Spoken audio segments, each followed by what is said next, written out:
Shabbat Shalom. Shabbat Shalom. Great to see you all here today on this pouring day. Thank you all for coming. It's great to be together with you. When we're together, we're stronger. Yes. Do you notice that? There's strength in being together. So thank you all for coming. Thank you all for watching. Thank you for subscribing if you haven't. If you haven't, please do. We really do want to get the word out to people that you know. I got on the back end of our computer the other day and our website and saw that there are people watching from all over the world. Australia, France, I mean, really, seriously, Europe. So we're delighted. So when you know people that don't live in the U.S., send them, share the messages with them and subscribe. And it's working. So thank you. So the Torah portion today is really all about the appearing of the Lord. And there are lots of hidden meanings in the Hebrew that we're going to dig out. And I hope you will find as fascinating as I have as I've studied it. But first, let's review where we have come from just since we started the new Torah cycle in Genesis. And I think it's quite astonishing when we look at what has really happened. So first of all, let's look at our Torah portion is called, no, I skipped something here. Sorry, where is it? Okay, no, that's not it. So so this is a search. Okay, here we go. So our Torah portion today is called Vayera, which means and he appeared.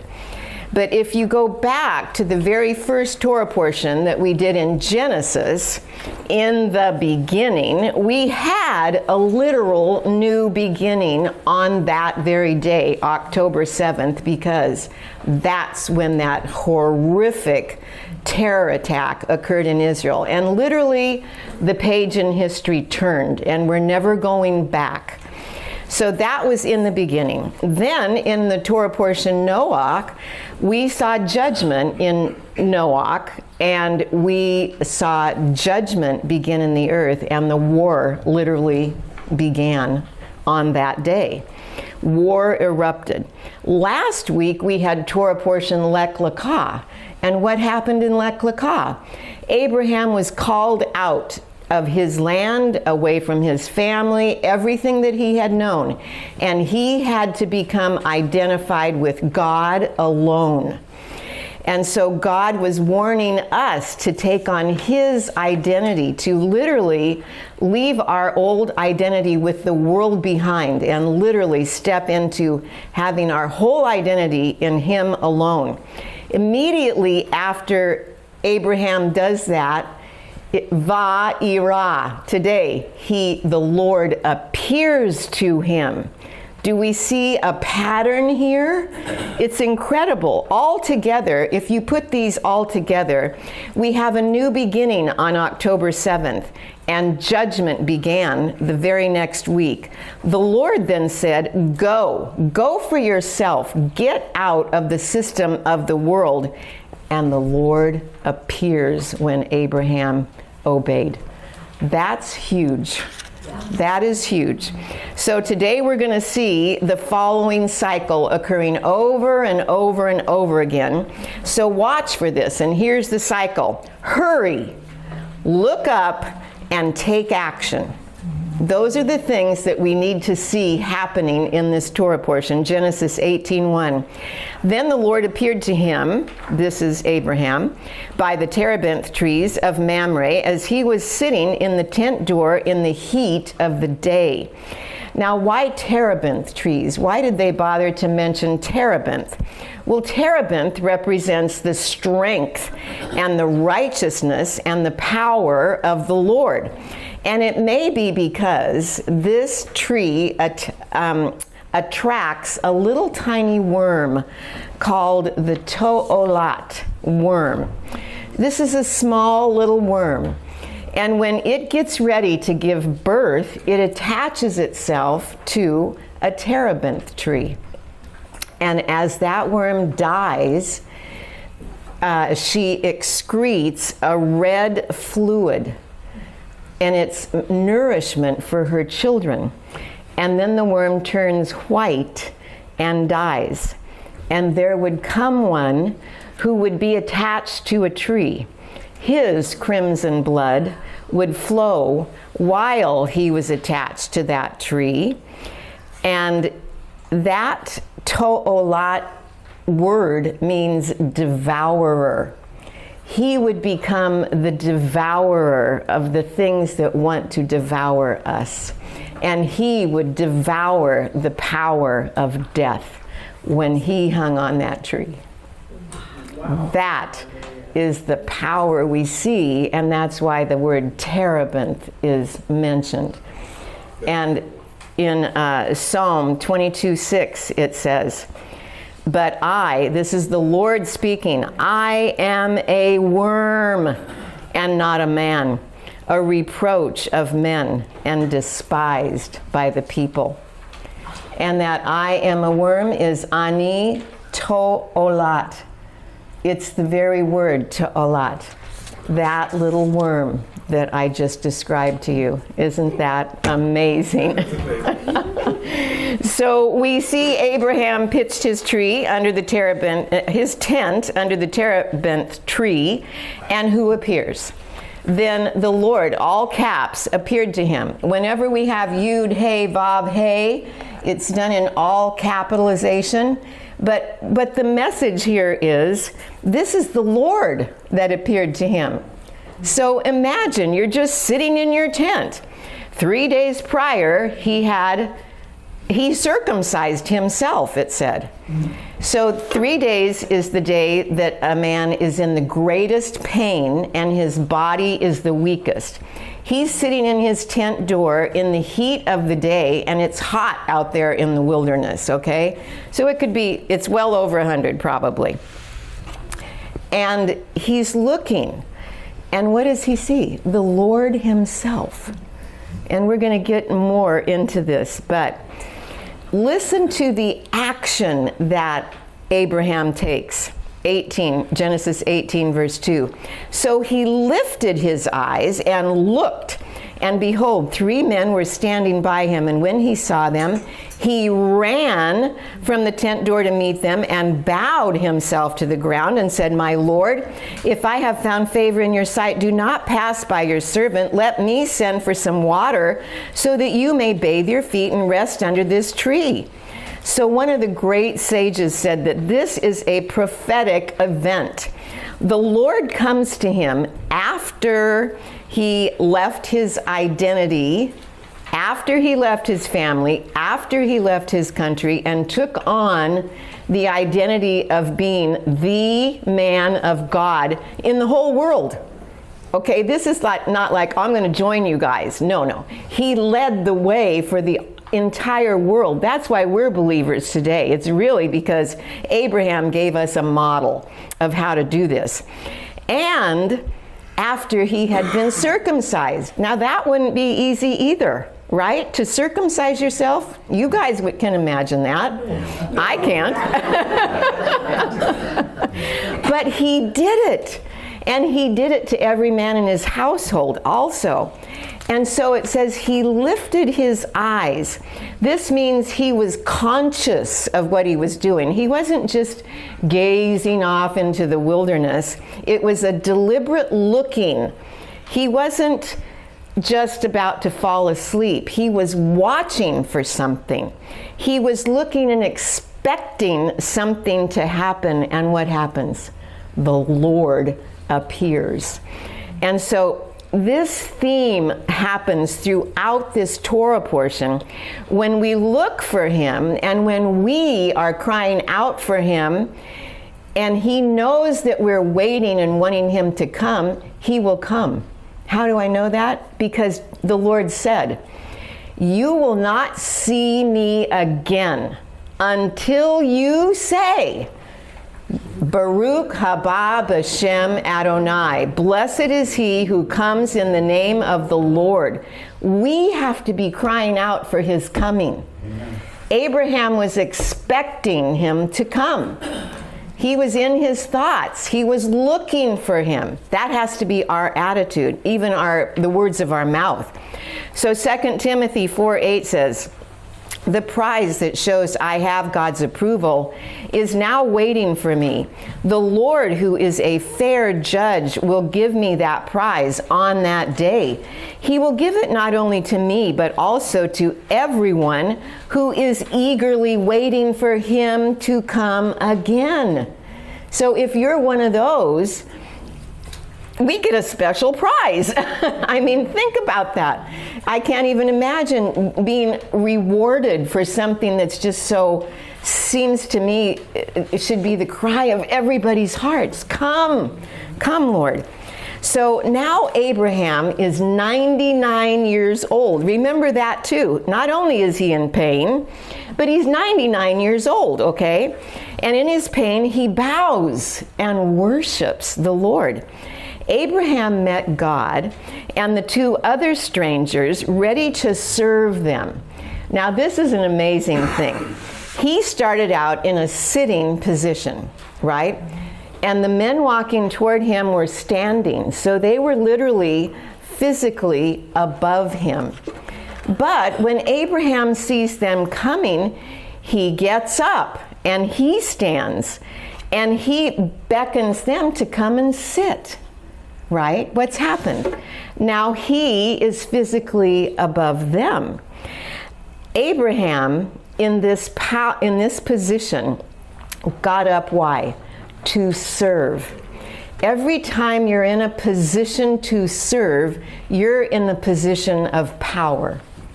When Abraham got up to serve, he became the one in power. This was the honored position. He has taken the posture of Yeshua. He is showing what is called in Hebrew haknasat or kim. And this is a very important concept in the Hebrew mind because it's about hospitality. And they say that Abraham left the presence of the Lord to go and serve the angels. And that we are to even leave the presence of the Lord to serve people. Isn't that amazing? That's how important this hospitality is that Abraham saw. Luke 22:27 says, "For who is greater, the one who reclines at the table or the one who serves? Is not the one who reclines? But I am among you as one who serves." That's Yeshua. Mark 10:45, "For even the Son of Man did not come to be served, but to serve and give his life as a ransom for many." It just puts the whole idea of hospitality and serving in a different realm. That's why the Lord came. He was hospitable to us. And that's why we have salvation. And so what does this teach us? We honor God by honoring those that are made in his image. It's a simple thing, but it's huge. Okay, but Abraham overcame physical pain and he found urgency in serving the Lord with this hospitality and serving others. So listen to how Abraham served. And I've just condensed a lot of these verses. And it says 18:2, he ran. He bowed himself to the ground. 18:6, he hurried to Sarah and said, "Quickly make," and what he told her to make. And in 7, he said, "And Abraham ran to the herd, and a young man hastened to prepare it." And in 8, he took all that he had made, and he set it before them. And he stood by them under the tree as they ate. And so he had servants. He could have had them serve, but he served. And he stood there waiting to see if they needed anything else so he could run and get it. That was Abraham's hospitality. And that was what brought people into his tent so that he could teach them about the Lord. It's an amazing concept. So simple, but so huge.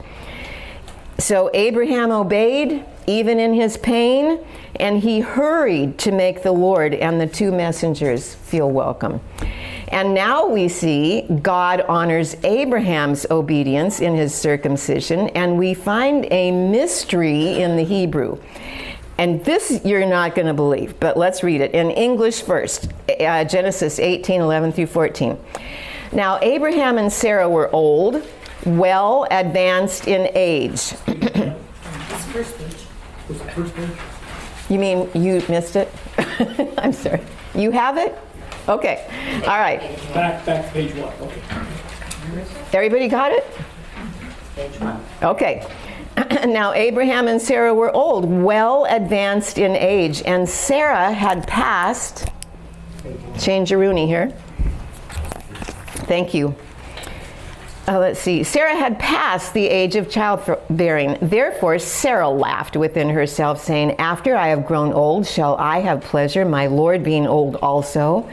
And the Lord said to Abraham, "Why did Sarah laugh, saying, 'Shall I surely bear a child, since I am old?' Is anything too hard for the Lord? At the appointed time, I will return to you according to the time of life, and Sarah shall have a son." So now, go back to those words, well advanced in age. They were right at the beginning. They're underlined and bolded. And I'm going to show you something that is really stunning. It's the whole reason for this Torah portion. The word for well advanced in age in Hebrew is ba'im. Ba'im. And it means to actually come or to return. It doesn't mean well advanced, as it said in English, but there's this hidden meaning there. So stay with me. And then it says, in age. So well advanced in age. The Hebrew word for in age is ba yamim, and it means eternity or day of days when he reigns. Now, if you say, now Sarah and Abraham were actually going to see him come, and they were going to see the days of eternity and the one who would reign. That's who appeared to Abraham, the Yud, He, Vav, He, the one who would come and return, the one who is of the days of days, the one who reigns throughout eternity, and the one who reigns. That's what, in Hebrew, it's a hard thing to even wrap your mind around, but that's what it's saying. And I don't even know why I looked that up. The Lord just said, look that up.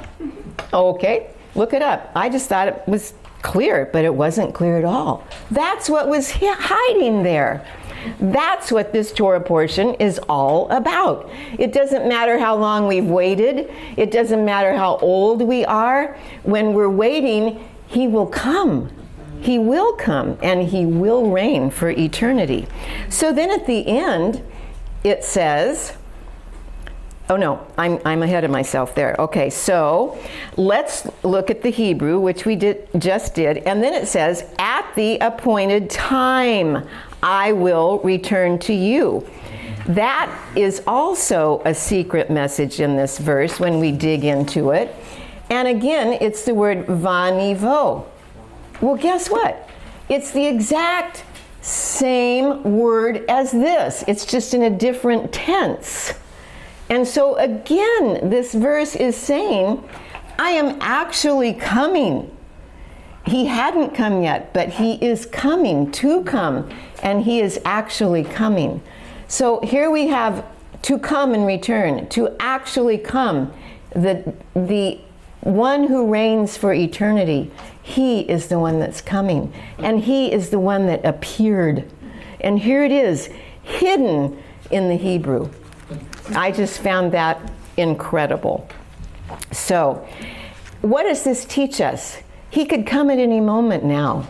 We know that. He could appear, and that's what he's saying to us. So what do we do with these days? We number our days, as it says. Every single day is important. Every day. So hope has to be the core of every day, right? We hope to see his promise fulfilled. Sarah and Abraham were old. Had they stopped hoping? Had they just kind of become, placated and, we're old, maybe it will be Ishmael somehow, but no. Or it's a hope that we see in Psalm 190, Psalm 90, verse 12 through 14, and it says, "So teach us to number our days, that we may apply our hearts to wisdom.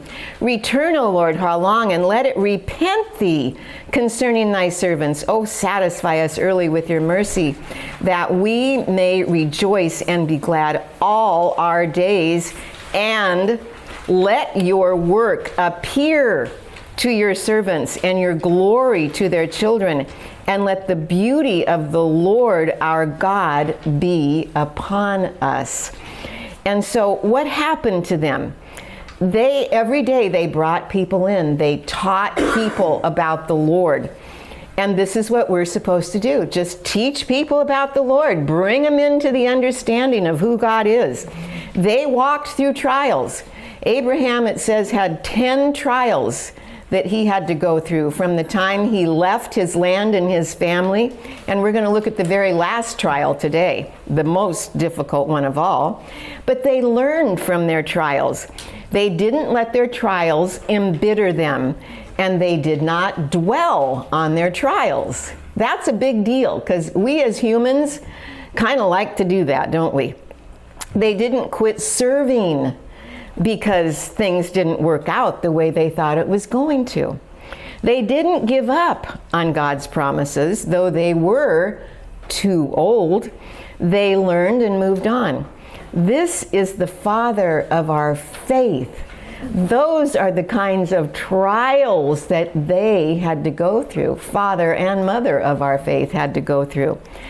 And what were they doing? They were showing us how to handle life. It was a big, huge deal. They were the first ones. And thank God for their example.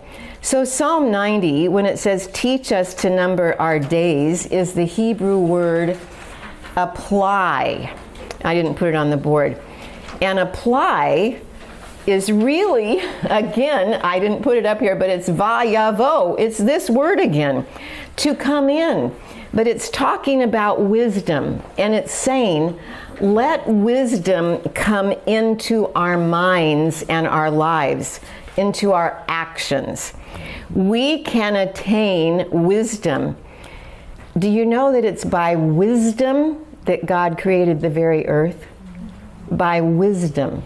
Really, without wisdom, nothing gets done that the Lord really wants to have done. So we can allow it to come in, but we have to squish our own desires and understanding sometimes, don't we? That's the hard part of saying, well, I'm going to do it this way. And the Lord's saying, no, I want you to do it that way. No, I'm going to do it this way. Well, actually, I think, Lord, I'm going to do it that way. That's not wisdom, but that's what we have to struggle with. We have to apply our minds to wisdom, and repent in this context was asking the Lord to comfort us as we go through our afflictions so that we don't become overwhelmed. We're asking the Lord in this psalm to be moved to pity on our behalf, because we're only flesh and blood. We're only dirt. So Psalm 90, 16 and 17 says, make us glad according to the days in which you have afflicted us, the years in which we have seen evil, and let your work appear to your servants, and your glory to their children, and let the beauty of the Lord our God be upon us, and establish the work of our hands for us. Yes, establish the work of our hands. So as we work and wait, let your work appear. What's his work? It's the Lord himself. and let your glory appear. There is no other glory. So give us wisdom to know when the time of your coming is. And this is all about knowing when the Lord is coming. And that's huge. Deuteronomy 32:29. Oh, that they were wise, that they understood this, that they would consider their latter end. And the latter end means the end, the final end, the final time of history. And if we can't see that is upon us now, I don't know what the Lord has to do. We are as in the days of Noah. We are that generation. We are the generation that is seeing lawlessness and violence. Have you watched any news lately at all? It is as though the lid got taken off of hell and evil came up all over the world. It's a horrible thing that's happening. Genesis 18:9 and 10. Then they said to him, where is Sarah your wife? So he said, here in the tent. And he said, I will certainly return to you according to the time of life. And behold, Sarah your wife shall have a son. Now Sarah was listening at the tent door, which was behind him. This is the first time that Sarah heard this promise for herself. Isn't that incredible? So Abraham had told her, but it's different when you hear it for yourself, isn't it? Genesis 18:12 through 15. Therefore Sarah laughed within herself, saying, after I've grown old, shall I have pleasure, my Lord being old also? And the Lord said to Abraham, why did Sarah laugh, saying, shall I surely bear a child since I am old? Is anything too hard for the Lord? No. At the appointed time, I will return to you according to the time of life, and Sarah shall have a son.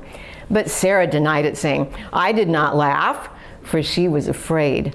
And he said, no, but you did laugh. We can't trick the Lord.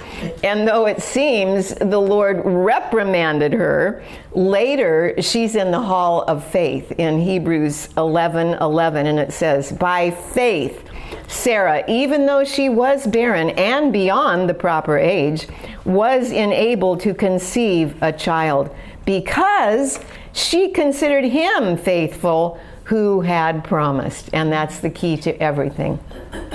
Do we consider him faithful who had promised? He said the generation that sees all these things that we are seeing would not pass until he came. That's what he said. Do you believe that? Sure. It's huge. I mean, you gotta believe it. Look around. Genesis 18:16. Then the men rose from there. Okay, so after this pronouncement was made and Sarah heard it, it was time for the men to move on. What did Abraham do now? 18:16. Then the men rose and from there and looked toward Sodom, and Abraham went with them to send them on the way. So Abraham didn't just wave goodbye. Yeah, Sodom's right over there. Just keep going that way. No, he went with them. He continued his hospitality. And then we're told in Genesis 18:17 through 19, and the Lord said, this is huge, get this, shall I hide from Abraham what I am doing, since Abraham shall surely become a great and mighty nation, and all the nations of the earth shall be blessed in him? For I have known him. Why? Why did Abraham know God? Why did God know Abraham? In order that he may command his children and his household after him, that they keep the way of the Lord, to do righteousness and justice, that the Lord may bring to Abraham what he has spoken to him. So in order that is the word lema'an, and it means in order that. Imagine it. We got it right one time in English. But that was the purpose. That was the whole purpose, for Abraham to train his children. He had to have his identity in God. How can you train somebody else to have their identity in God if you don't? It doesn't work very well, does it? People are smart. They know. They can see. They see past what isn't real. So he had to have his identity in God so he could teach others how to have their identity in God, even in the hard times. Up to now, we know Abraham had 318 converts. How do we know that? Because we know about the battle when he took the converts to fight in Hobah. All right. Then it said that the Lord may bring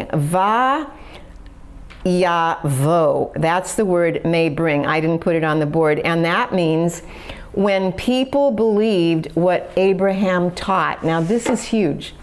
When people believed who Abraham taught, he taught them who the Lord really was. Now remember, he'd heard this coming down from Noah and Shem because they got to hear it from who? Adam and Eve. So they walked and talked with God in the garden. Abraham really knew about this God, right? He knew. And he totally identified with him. But why did he do it? So the Lord would actually come. That's what it says. That's the verb. Vayavo. So he would actually come, so that he would bring. And this is what has to happen right now. It means this is the fullness of the Gentiles. It started way back there with Abraham. But fullness is not a number. Everybody's waiting for the magic number, for the final person to come down the altar and accept the Lord. But that's not it. That's not it at all. It's when the Gentiles have the full understanding of who God is. So are we teaching that? That's what we have to be teaching. That's what Abraham was teaching. Romans 11:25, lest you be wise in your own sight, I do not want you to be unaware of this mystery, brothers. A partial hardening has come upon Israel until the fullness of the Gentiles has come in. Do we want Israel to come to the fullness of knowing their Messiah? Yes. Well, then what do we have to do? It's our responsibility, it says right there. Until the fullness of the Gentiles be come in. What does that mean? Until the understanding of the Gentiles has been brought to the truth of who Yeshua really is. He's the King of the Jews. He's a rabbi. He's our Savior. And he's from the line of David, the king, who was also the King of the Jews. Our rabbi, Yeshua, keeps Shabbat. Do Christians know that? Does the church know that? Do they really understand who they're following and how beautiful Shabbat is and what a blessing it is? And it's also a responsibility, isn't it? And so he's also the one that says to keep the law. He says, if you love me, what are you going to do? You're going to keep the law. The law hasn't been done away with. He said it would never be done away with. Do they know this Yeshua? Do they know that his name is Yeshua and that Yeshua means salvation? These are the understandings that we have to take to the church. It's a wonderful thing to enlighten their understanding. And you can see that we have a huge job, because what does the world want to do right now on our television screens? What's it saying? It wants to eliminate the entire race of Jewish people. So do you see the battle? This is a spiritual battle. This is a spiritual battle. And we have to rise up and be willing to fight in this battle. I love your t-shirt because Vanda's taken a stand and everybody knows where it is. And we should all get a t-shirt like that. But this battle that is raging right now is spiritual, and it's between good and evil. It's between truth and lie. And there's no in between. You pick a side. You can't be in between about this. So in wanting to eliminate the Jews, who are they really saying they want to eliminate? Yeshua HaMashiach. They don't want him here. They don't want to have to deal with his truth. They have a truth that they're trying to spread, and it's the lie. It's the lie of the enemy himself. And so our battle is huge, but we win. And truth always wins. And truth sets people free. So now a great debate happens between God and Abraham. The angels went on their way, and they're going on to Sodom. But Abraham tarries, and he's with the Lord. Now, do you know that this back and forth between a mere flesh and blood human being and God has never happened in any other religious writing in the world? Wow. Never. This is the only time we're ever told of it. This is amazing. And Abraham, who has just been told, Lima'an, this is the purpose, where am I? Lima'an, right here. In order that you teach your children righteousness and justice. That's what he's supposed to do, right? So now Abraham's challenging God. Are you a God of justice? Are you? Woo! I mean, would you have the chutzpah to step up and do that? Abraham had the chutzpah. So he's asking the question, Genesis 18:25. Far be it from you to do such a thing, to put the righteous to death with the wicked, so that the righteous fare as the wicked. Far be that from you. Shall not the judge of all the earth do what is just? Those are Abraham's words to God. Those are big words. We can sit down and have a real discussion with God. You know why we can? He knows what we're thinking anyway. Yeah. You know, just because you're not honest with him, do you think you're hiding something? You know, we're not hiding anything.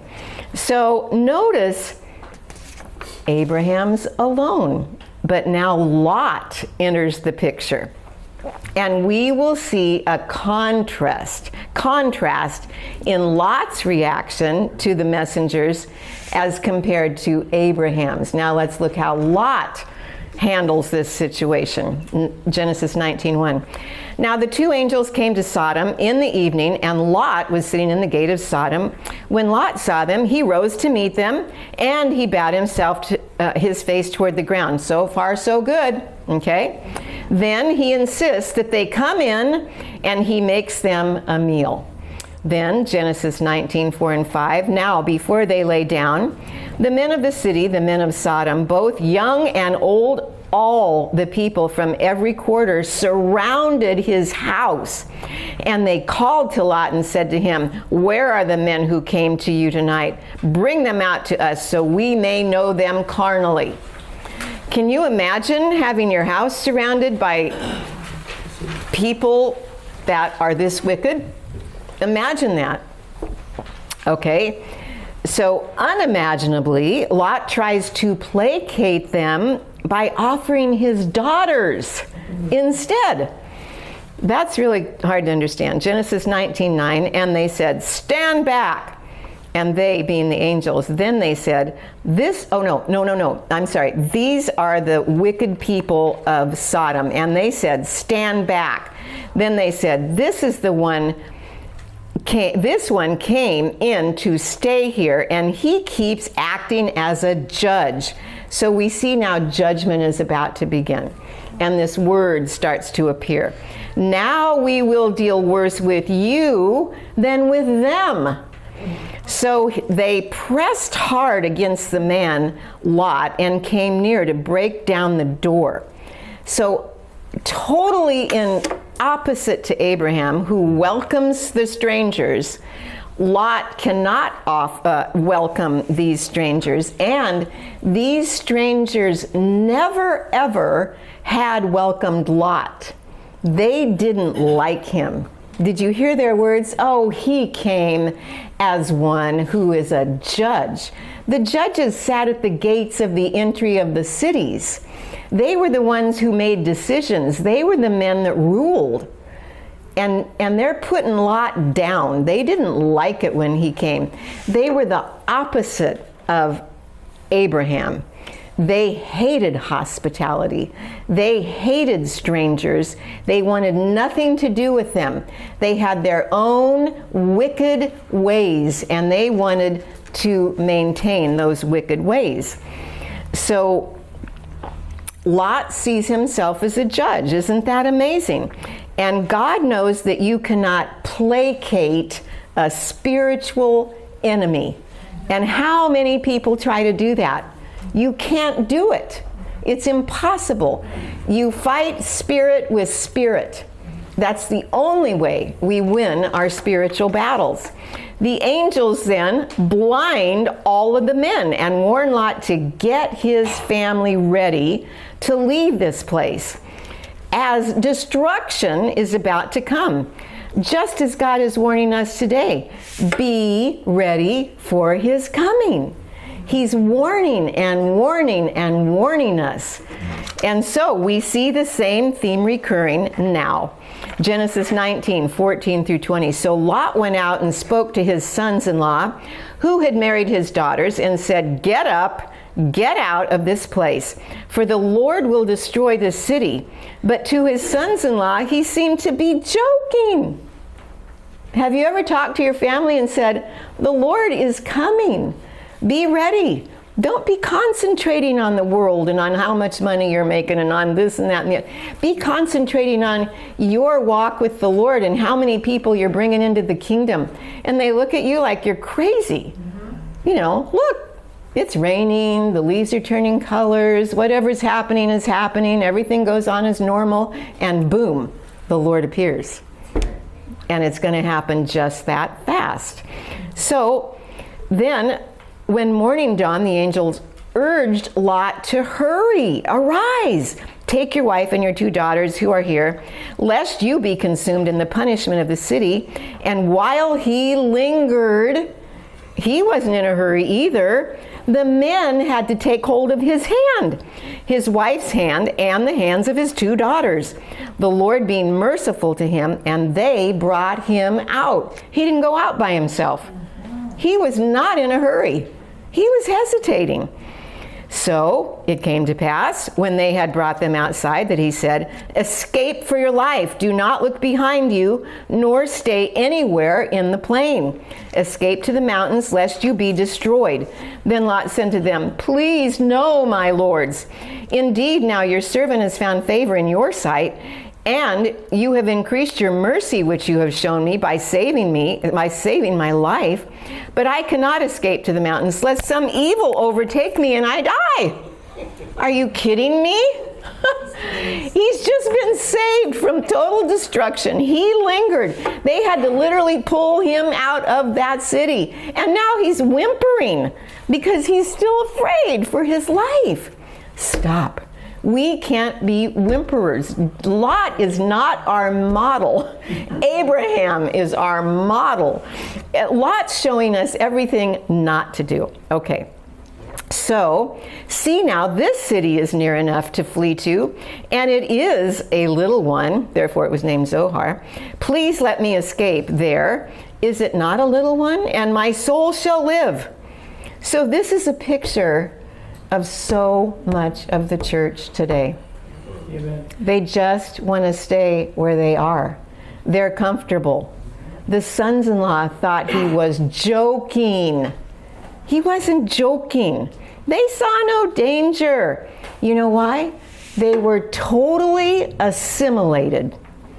They were totally identified with the culture of the place where they were. Which was evil. Which was evil. Yep. People get used to evil. It's not a good thing to be used to. We are the ones to be righteous. It looks very different. We're set apart, right? We're supposed to be holy, like our holy God. So, it's not good to be comfortable. Then we have a very significant phrase. It says, "while he lingered." And we see the incredible mercy of the Lord, because those angels literally took hold of them and pulled them out of danger. And so that's speaking to us also about how sometimes we may have to take the bull by the horns with our family and literally say, no, you cannot stay here. Come move with me. So Lot's hesitation goes to the core of the issue, though. You know what the core of the issue is? His identity. He's afraid. He's afraid of everything. He doesn't want to leave the city, but he doesn't want to die. So he allows the angels to pull him out. But then he's terrified that they're going to kill him wherever he goes. He's very comfortable with his riches and where he is. And he'd just rather that they just kind of go away and leave him alone. Right? And okay, I mean, we can all relate to that to some degree. It takes stamina, it takes an act of the will, it takes an act of the heart, but most of all, it takes love for the Lord and belief in what His Word tells us. And we are seeing Him call us today. Genesis 13:3 says, but the men of Sodom were exceedingly wicked and sinful against the Lord. This is before our Torah portion. But this is what Lot knew when he chose Sodom. He already knew what they were like. But he chose it anyway. Why? It was green. His flocks could flourish there. He could grow wealthy there. Yes, it was evil, but it was a wealthy place. Unlike Abraham, who considered himself to be ashes and dirt, and who considered himself to be a stranger in the land. Who did Lot think he was? A judge. He was a ruler. Listen to what Abraham says, 18:27. Abraham says of himself, I, who am but dust and ashes, have taken it upon myself to speak to the Lord. And what did the Lord call himself? It's on the page behind. I am but a worm. Do we really identify with the Lord? It's a big deal. Then in Genesis 23:3, and Abraham rose up from before his dead and said to the Hittites, I am a sojourner and a foreigner among you. He didn't try to come in and set himself up as a judge. That was his humility. But the Lord tested this man. He tested him over and over. Abraham left immediately when told by God to leave his country and his family. But Lot stays longingly, so much that the angels have to usher him out. This is speaking loudly. And when Sarah was 90 and Abraham was 100 years old, Isaac was miraculously born to them. And do you know why Isaac could not have been born before this? Because before this, he could not have come through a circumcised man. Abraham was not circumcised when Ishmael was conceived, right? But Isaac was conceived after the circumcision, after Abraham obeyed and was circumcised. Then the child could come through Abraham, who was now in the covenant and carried the sign of the covenant. So huge. So Abraham was Isaac was the son of the covenant. Yes. Ishmael was not. It was a physical thing that had to happen for a spiritual principle to be enacted. Dig that out. That's great. Whoo! And Sarah observed Ishmael scoffing at Isaac one day. This upset her. And she told Abraham, send him away. Okay, that's a big deal. Genesis 21:11 and 12. And the matter was very displeasing in Abraham's sight because of his son. But God said to Abraham, do not let it be displeasing in your sight because of the lad or because of your bondwoman. Whatever Sarah has said to you, listen to her voice. For in Isaac your seed shall be called. And even though the matter was displeasing to Abraham, watch what he actually did physically. This is amazing. He didn't hesitate. Abraham, Genesis 21:14. So Abraham what? Rose early in the morning and took bread and a skin of water, and putting it on her shoulder, he gave it and the boy to Hagar and sent her away. Then she departed and wandered in the wilderness of Beersheba. Now, I've been in that wilderness. Let me tell you, I used to go on hikes, right, with a guy named Bear, and he moved to Israel when he was 70, and he mapped out the entire wilderness, and then he took groups of Jews on day-long hikes into this wilderness. Okay, that wilderness is brutal. It's not a nice sandy, soft sandy place with trees where you can rest here and there. No. It's rocky, and the rocks are jagged, and a pair of tennis shoes you can ruin in 1 8-hour hike, literally. They just get ripped to shreds. And in our whole huge hike that we took that day, which was over 8 hours, there was one tree. And he purposely took us in that direction where he knew that tree was, because we sat under that tree and ate at one point.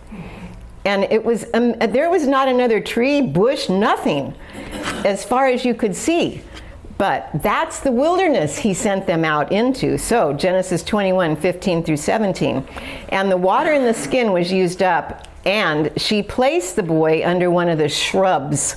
So she found some kind of a tumbleweed or something to put him under. Then she went and sat down across from him at a distance of about a bow shot. For she said to herself, let me not see the death of the boy. So she sat opposite him and lifted her voice and wept. And God heard the voice of the lad. Then the angel of God called to Hagar out of heaven and said to her, what ails you, Hagar? Fear not. God has heard the voice of the lad where he is. I love that. What is your problem? Do you not believe? Do you not know that the God who created this child is going to also take care of you both? Don't you know that? Why are you weeping? What's the matter with you? Get up. All right? So God says, 21:18, Genesis 21:18, arise, lift up the lad and hold him with your hand. Do you see all of these words over and over and over? Lift up, get up, hurry, arise. It's over and over and over, because what do we want to do as people when things don't go our way? We want to sit down and put our heads down and cry for a while and kind of, grovel in our absolute misery, right? But no, there's no time for that. No time. Arise, lift up the lad and hold him with your hand, for I will make him a great nation. Hagar had to do something. Even in that horrible wilderness where there was nothing, she thought, she had to change her position of sitting to arising. She had to get up. She had to lift up the lad too. Do you ever have to do that? It's hard enough to just get yourself motivated sometimes, right? How hard is it to get yourself motivated when you're already terrified and see all the bad things that could happen? Now you got to lift somebody else up. It's hard. It is difficult. So Abraham rose early. He acted. Lot was supposed to rise and get up and go, but he didn't. Now Hagar has to arise and lift somebody else up.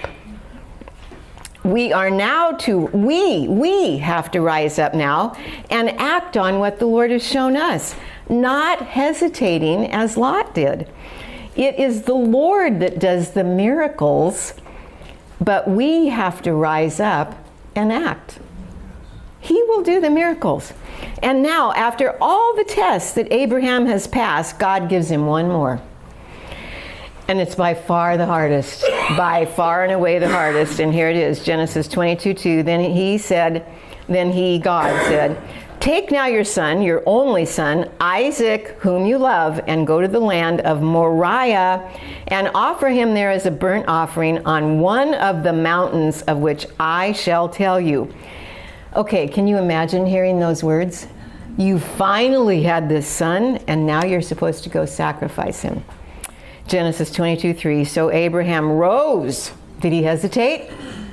Oh my gosh. He rose early in the morning and saddled his donkey and took 2 of his young men with him and Isaac his son, and he split the wood. Not only did he rise, he got everything ready for this sacrifice, for the burnt offering, and arose and went to the place of which God had told him. Abraham doesn't hesitate. He obeys immediately, and he did all the work for this sacrifice. I don't know how, this is the father of our faith. Romans 12:1 says, therefore, I urge you, brothers and sisters, in view of God's mercy, to offer your bodies as a what? Living sacrifice, holy and pleasing to God. This is your true and proper service. Another version says, this is your reasonable service. This is just what's reasonable. This isn't even going above and beyond, right? But we are supposed to be a living sacrifice. So here's my question. Do we rise up early to go and be a sacrifice for the Lord? Is that our thought when we wake up in the morning? Okay, Lord, here I am. How can I sacrifice myself for you today? This is a real mind bender because it's a new way of thinking. This changes our identity, doesn't it? It means that, no, we're not here to do our own will. We're not here for our own benefit. We're here to be a sacrifice, a living sacrifice. Psalm 55 is a mind blower. It says, gather my godly ones to me, those who have made a covenant with me by what? Sacrifice. Wow. Remember that God told Abraham in Genesis 22 to take his son, your only son Isaac, whom you love, and go to the land of what? Moriah, and offer him there as a burnt offering on one of the mountains which I shall tell you.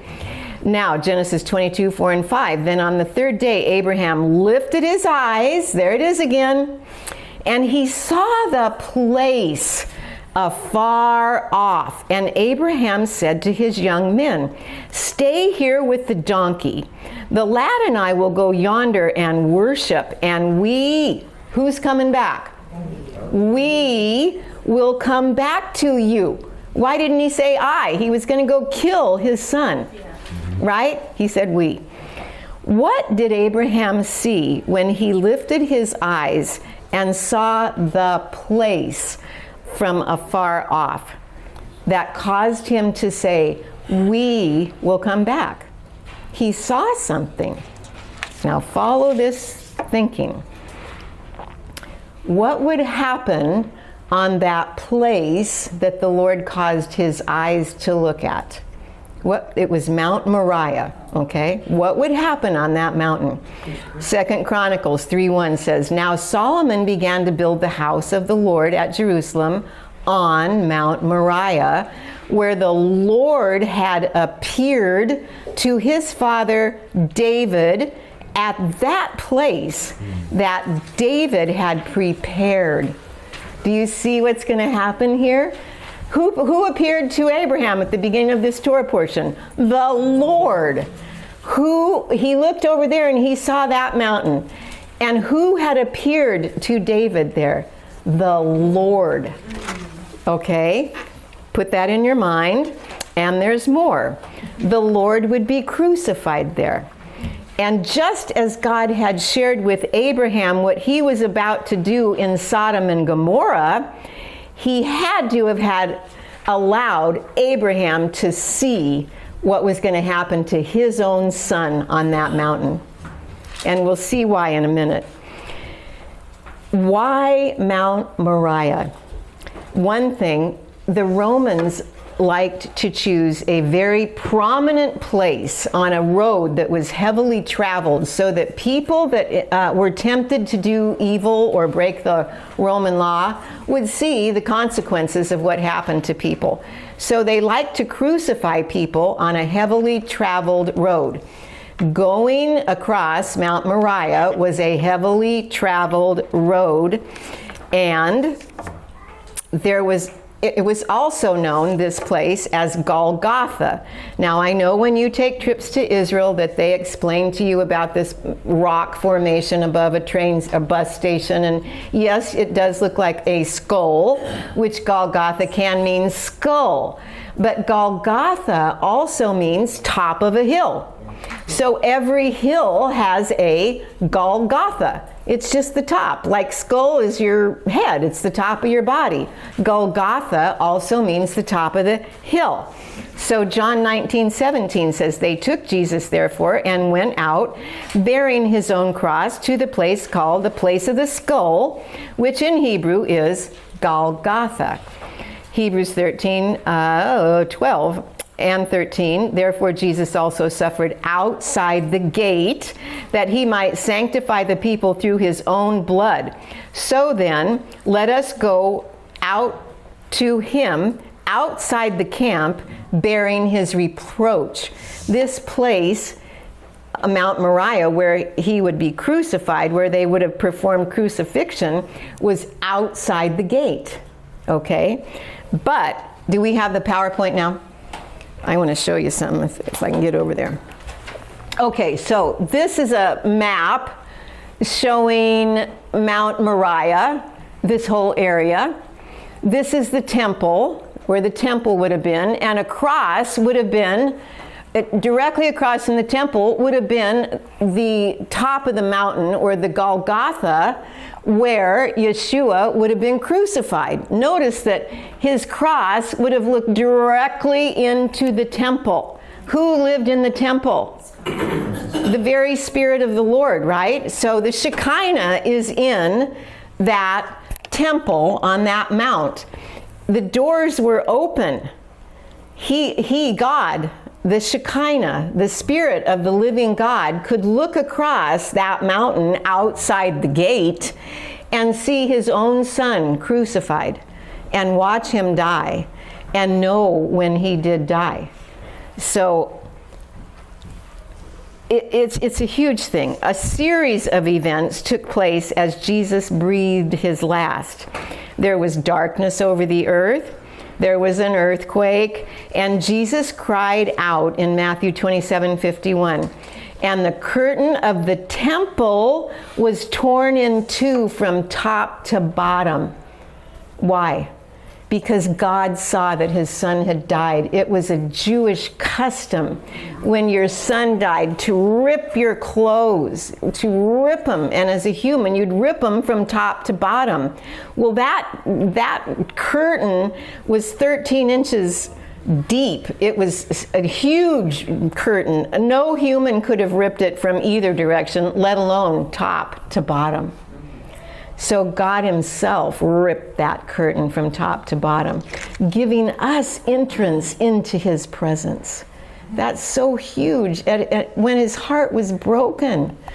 So the Lord shows this to Abraham. Does anybody doubt that he could do that? Why would he do that? Look at this place now. Next slide. This is the word, the place, in Hebrew. So the Lord told him to see the place, right? When you take the very first letter, that's a hey, and it just means the, okay? And then you look at the last three letters, the kuf, vav, and closed mem, and that's the word kum. And kum means to rise. It means to resurrect. And if you put a mem in front of that three-letter word, to rise, it's the place of resurrection. What did he see when he looked at the place? He looked at the place of resurrection, where God's Son would die and rise again from the dead. That's why Abraham could say, we will return. Well, what else does this? Amos 3:7 says, surely the sovereign Lord does nothing without revealing his plan to his servants, the prophets. Abraham was a prophet. He had already told Abraham what was going to happen to Sodom and Gomorrah before it happened. Why wouldn't he show him what was going to happen on that mountain called the place. And he even says Moriah. I think it's amazing. So today the Lord said to us, to us who would be alive in these days, look up. Look up. That's where our attention has to be. Look up. Your redemption draws nigh. His voice is calling us as surely as it called to Abraham. As surely. Look up. And as Abraham, get up. Get busy. Leave the world behind. Have your identity in God alone. Do what the Lord is telling us to do. Love people. Spread the gospel. Be a sacrifice for his kingdom. Just as God showed Abraham before events happened, he shows us also. That's why he told us all about Noah and what those days were like, so that we would know when they had come to the earth. And we see them without question. So what has he told us?